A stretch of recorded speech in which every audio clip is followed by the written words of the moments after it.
C Joseph Vijay எனும் நான்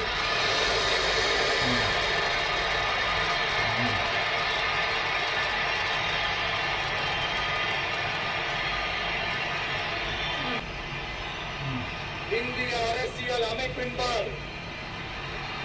உண்மையான நம்பிக்கையும் மாறா பற்றும் கொண்டிருப்பேன் என்றும் இந்திய நாட்டின் ஒப்பில்லாத முழு முதல் ஆட்சியையும் ஒருமையையும் நிலை நிறுத்துவேன் என்றும் தமிழ்நாட்டு அரசின் முதலமைச்சராக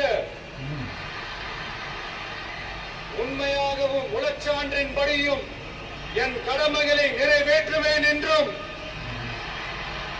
அரசியல் அமைப்பிற்கும் சட்டத்திற்கும் இணங்க அச்சமும் ஒருதலை சார்பும் இன்றி விருப்பு வெறுப்பை விலக்கி பலதரப்பட்ட மக்கள் அனைவருக்கும்